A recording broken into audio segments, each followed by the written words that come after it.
As a Colombian, I feel that the current drug policy regime has wronged my country in so many ways that I think is a life cause to change it. I like to have a system that moves away from prohibition. I know it's hard. I know it will take a long time, but I think it will be the only way to make drug policy coherent and to save lives. The end of prohibition. Eventually, it will happen. Perhaps not in my lifetime, but it will happen. Civil society has been working for so long trying to get this regime change. And the feeling that there's a little hope that this might happen fills me with satisfaction. If you talk honestly, with purpose, sometimes agreements can be reached. And in the end, the best one can do is to try, because oftentimes I thought, well, why am I going to try this in Vienna? Nothing is going to happen in Vienna. And look, it did happen. So one has to try. The worst that can happen is that one will fail. Good afternoon. My name is Anne Fordham. I'm the Executive Director of the International Drug Policy Consortium.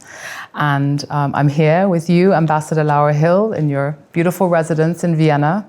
And outside, they're preparing your leaving do as you're about to leave us for an exciting new position at the Organization of American States. And over the last 2 years that you've been here with us in Vienna, you have been so inspirational. So many of us from civil society and other member states have admired your courage, your leadership, your honesty, and how you've always been very clear about how the war on drugs has been extremely harmful for so many people around the world, and especially people back in your home country of Colombia. And you've had so many incredible achievements, which we'll talk about in a minute. But first of all, let me ask you, how are you feeling as you are about to leave Vienna? Sad, very sad. I feel that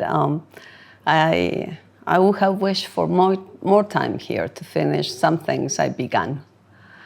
But, you know, life has a way of surprising you, and now it's taking me somewhere else. Yes. Yeah, and this topic of drug policy reform, you know, I've observed you for the last 2 years in Vienna, seems to have really inspired you and captured your imagination in some way. What is it about the issue of drugs and drug policy that has, sort of made you so engaged and committed to this work?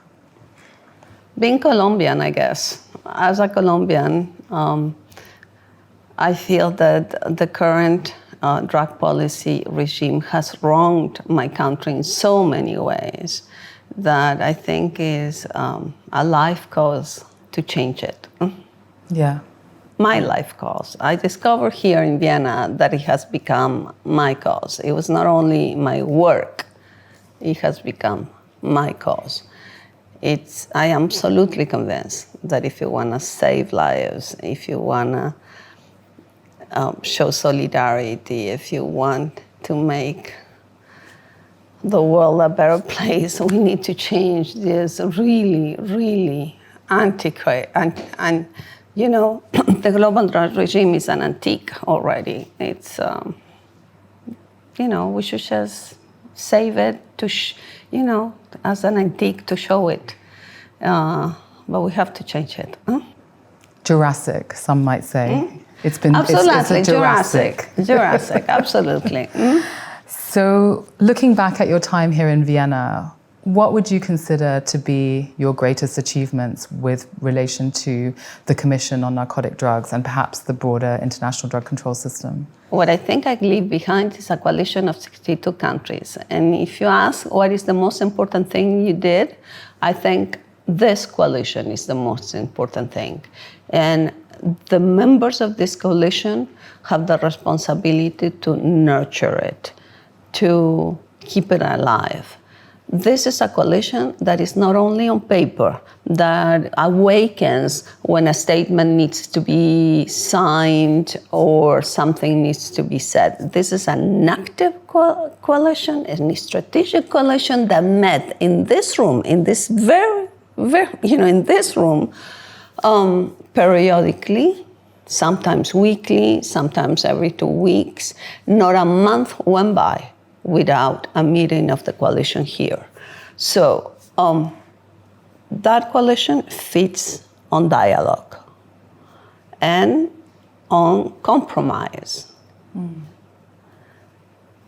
I would like to see this coalition alive and well from where I'll be sitting in Washington, D.C. So, when I arrived to Vienna, I arrived feeling defeated because I was sent here. I was Deputy Foreign Minister, and I was sent here. And my feeling was, what am I going to do in Vienna? Nothing ever happens in Vienna. This is going to be the most boring job I will ever have because I will not be able to change anything in Vienna. And now I'm living with this sense of purpose and satisfaction, and knowing that whatever we did here in Vienna began something, stirred something up. Civil society has been working for so long trying to get this regime change. And the feeling that there's a little hope that this might happen fills me with satisfaction. And you have given so many of us that hope that that's possible. And, under your guidance here in Vienna, Colombia has undoubtedly played a leading role in calling for a more humane and evidence-based drug policy. And of course, while you've made many achievements, what would you say have been your biggest challenges operating also in this very traditionally rigid space of the Commission on Narcotic Drugs? Well, let me begin by saying this. I never intended to play a leading role in anything. I am a builder of things. So what I wanted is for Colombia to have partners, good partners. I wanted Colombia to play well and to play fair. So we dedicated as much time to, from the weakest to the strongest, from the smallest to the largest. We dedicated a lot of time to engage with every single member of this community here in Vienna. The biggest challenge I face is the question of responding to those who give their backs to scientific evidence. It is very hard when you are in one of those rooms at the UN to have one country get up and say things like, oh, the largest number of overdoses are caused by cannabis. We heard that in the room. And the diplomatic setting doesn't give you enough room to be able to reply to every single fake news voice by a country. So for me, that was very, very hard. Not only, in terms of work, personally. You've set a new standard, I think, for, inclusive diplomatic engagement in this setting. And it's been, again, just incredible to watch you operate. And one of the major milestones that you've achieved during your time here was the resolution that just passed at this last CND that sets up an independent panel to review the UN drug control machinery, as it's written in the resolution. Can you share what your hopes are that this panel will achieve and why it's so important? Well, I think an independent review of the global drug regime was overdue. I mean, Colombia can get up, and Colombia and many partners of Colombia can get up and claim that this regime is not delivering, But we need some independent voices to do so. And I think this panel gives us an opportunity to say the areas in which it may be delivering something, who knows, maybe there are some. I fail to see them, really. That's why we need someone else to judge this regime, because I fail to see any, the results of this regime. But that's what we wanted, some independent body that would take a critical look and tell us what's working and what's not working.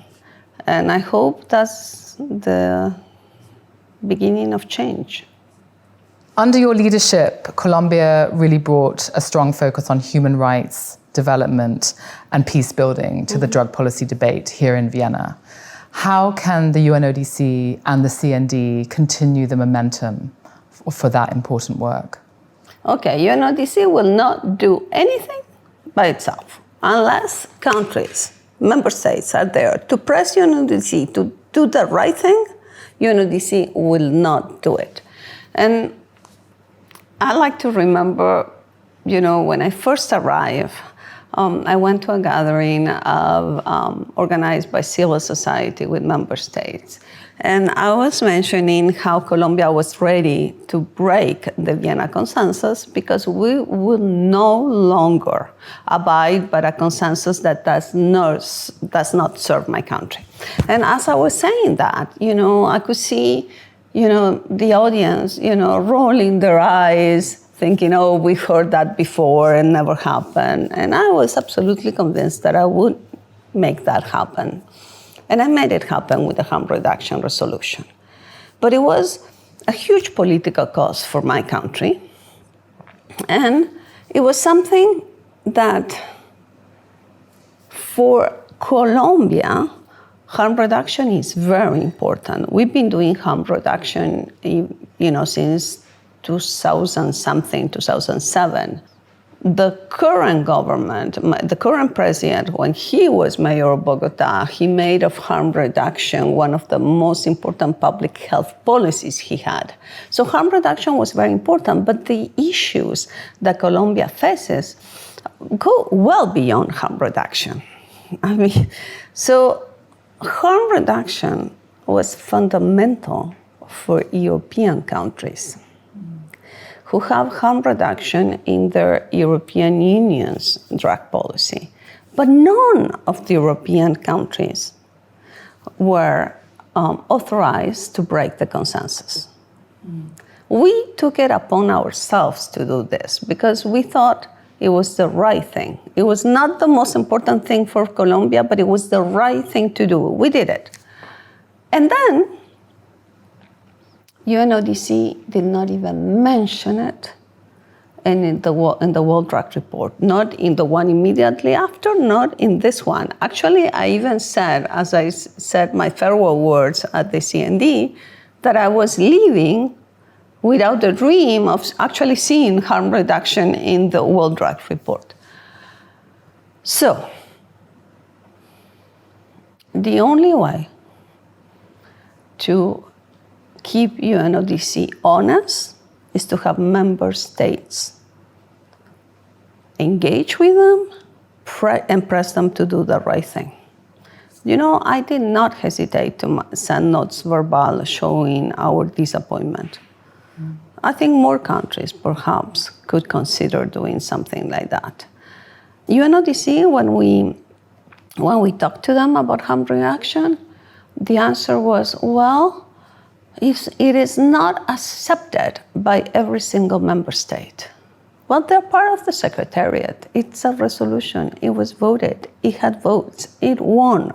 So it is not for them to judge whether it is an acceptable concept or not. It is a concept. It is a policy adopted by a UN body, period.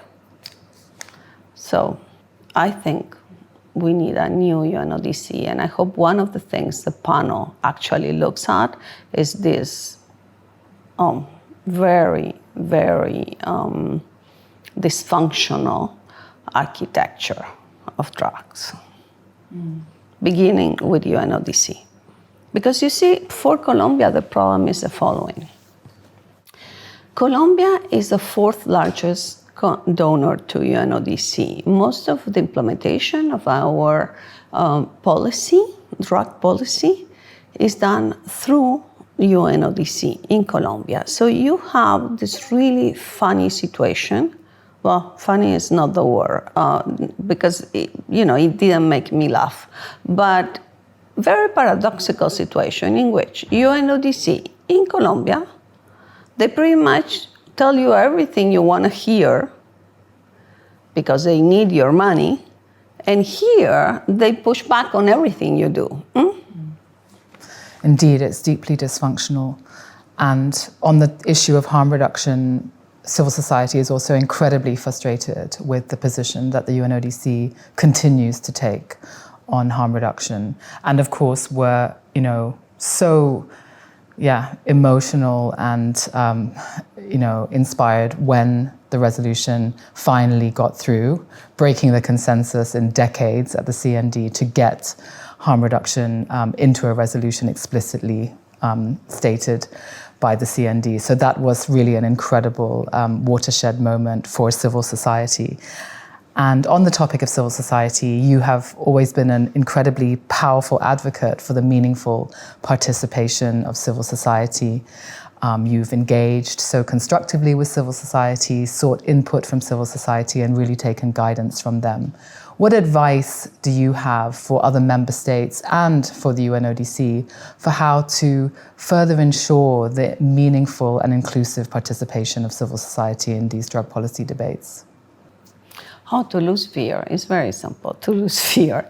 I think member states fear civil society, and I come from civil society. I had nothing to fear. I know that one can build partnerships, real partnerships with civil society. And to be truthful, I would not have done any of what I did if I had not worked so closely with civil society for several reasons. As I said, when I arrived, I was basically, resigned to the fact that I was not going to be able to do anything in Vienna, that it was the place where nothing happens. So it was through talks with civil society that I found a roadmap. The roadmap Colombia had here was collectively built.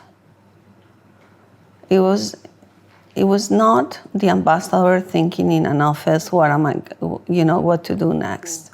We built this with national civil society and with international civil society. And then we discussed it with the coalition members. Colombia didn't do what Colombia wanted. To go back to the resolution of the panel. The resolution is not the one we wanted. We would have wanted something much stronger. We would have wanted much more participation of the Secretary General.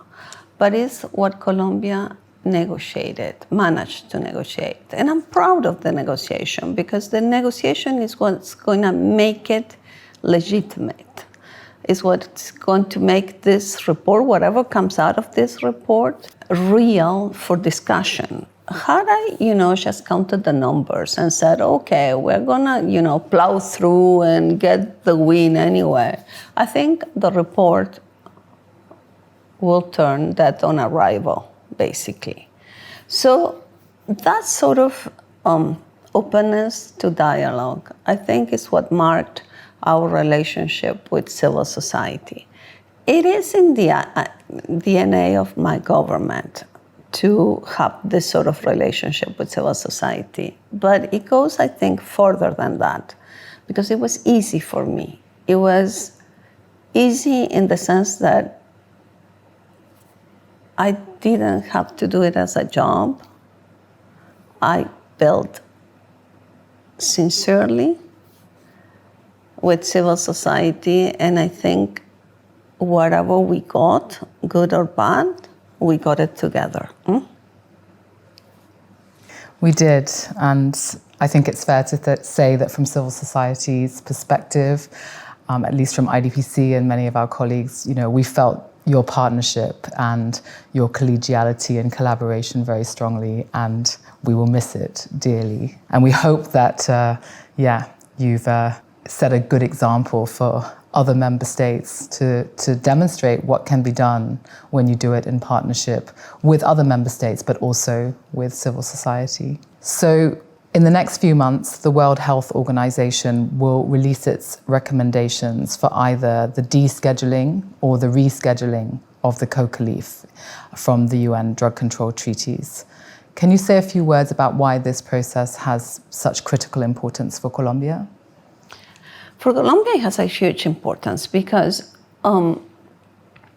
first of all, it's a matter of fixing a historical wrong about how the coca leaf was scheduled, but it goes beyond that. It will give support, political support, to what the government wants to do, which is to find some industrial use of the coca leaf. Right now, and for as long as cocaine is not regulated, we have a plant. We have a plant that is valued by our indigenous peoples, and it's been satanized outside Colombia. It's been demonized outside Colombia. So we have this plant that grows freely in my country. And we need to do something with it, something that we can compete with the drug dealers. So I only see two options. Either you go for the regulation of cocaine and you make this a legitimate business. We're very far from going in that direction. The other direction is to find some industrial use for this coca plant so that the peasants in my country can find another way to make money. So independently of what happens with the WHO, I think both Bolivia and Colombia have made their best efforts to present their case. We'll see what happens. But as we were, preparing the documents, the plant itself has been so demonized and that we didn't even have research to show that the coca leaf is not harmful to your health. We did have research. We didn't have as much as we wanted. And I have been trying to do a number of things, trying to bring the plant to Europe, to do research on the plant and to see, other alternatives, medical alternatives, some sort of. And it is very, very hard to find a legal way to get the plant out of Colombia. One could be very sarcastic and say that as soon as something is suspected that can be done with this plant, of course, we will move into regulation very quickly because those who want to make money will like to have all the patents. So we are stuck right now. We cannot move on research, although actually the conventions allow them, but try to get a permit to do research on a plant. And then the question of patents. In my country, some populations are very scared that if we do not protect the plant, eventually some use will be found and someone else will patent that use. I mean, genuinely, that seems to be a real concern. And how best can we protect against that, the sort of corporate capture of the coca plant? I think we need to do state-to-state agreements. We are proposing one to Czechia. We'll see if that works. That's one of the things I'm leaving. I'm leaving without having it finished. But we're proposing to Czechia that under the new regulation, they help us do some research on the plant. So with regards to Geneva, we see that Colombia has become more actively engaged than ever before in relation to the Human Rights Council. So can you share a little bit about how Colombia incorporates human rights into your foreign policy objectives across the board? Traditionally, Colombia has always been open to scrutiny.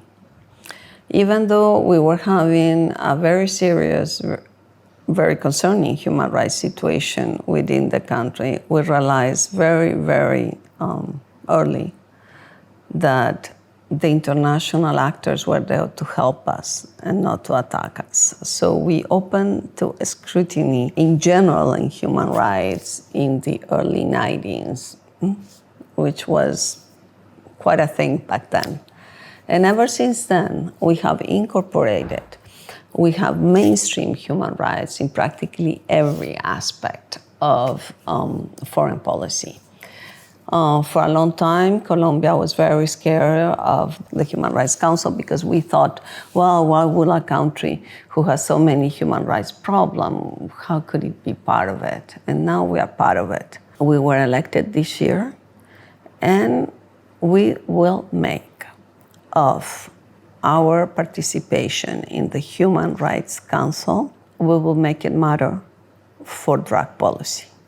We have several things we want to do there. We want it to be, we want to turn the topic of drugs and human rights into a permanent item of the Human Rights Council, and we hope we will count with the support of UNHCR over there to do so. It would be difficult, but we need more reports for discussion like the one Commissioner Turk presented a few years ago. Yeah, with all our failings nationally, we are very far from being the respectful country, the country that respects human rights fully, or, we are far from that, but it's always been our aspiration.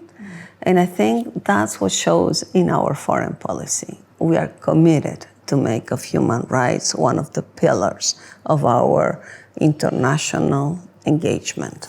In the wake of Ghada Waly's recent resignation, what do you think should be the requirements for the new UNODC Executive Director? What should they seek to accomplish? What I think a high international civil servant should do is to provide guarantees to all countries. So I think what we've seen so far at UNODC is that they seem to be part of the conversation. They take sides on the conversation. I want a UNODC that is willing to make sure, give assurances that the conversation can take place without biases, that can guarantee, facilitate, and most of all, comply with the decisions of the member states. It is not for UNODC to decide which decision they abide by and which they do not. That's the decision of member states. So I want someone who is visionary, who can talk straight to member states, who's respected by member states. And I've been thinking a lot. I'm going now to a high position in a regional organization, and I've been thinking, well,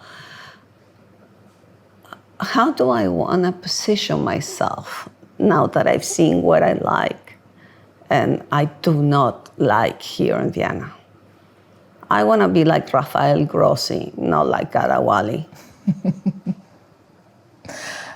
Maybe you could say a little about what the key differences are between those two individuals. Well, one very simple. Rafael Grossi is always there for every single member state in every meeting. Ghada Waly is never there. Rafael Grossi is the Director General of the International Agency for Atomic Energy. quite popular these days, or quite unpopular for some countries, but he's in the news a lot given the Iranian-Israeli United States strikes. But for me, he is what you need for an international civil servant. And I would like to be able to show as much enthusiasm, energy, and acceptance by member states as in Washington as Grossi has been able to obtain here in Vienna. So being present and guiding member states. Being present, listening, talking. I think the most we can do from international organizations is to make sure the conversations take place. Provide the space for difficult conversations to take place. We cannot go and decide for member states, but we need to be able to provide the space for the conversations to take place and to respect the decisions of member states. I understand this was your first job in a diplomatic posting. For those outside of the profession, it often seems that this space in Vienna is quite rigid and fossilized, but it also must have had some upsides.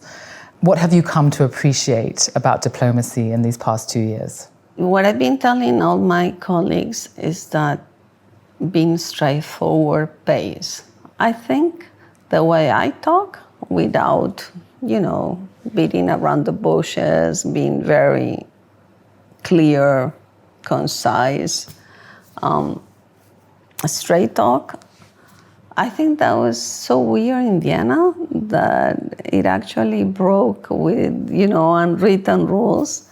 And I think that could, would be my message to everyone. Just say what your country needs. Don't decorate it too much. Say it.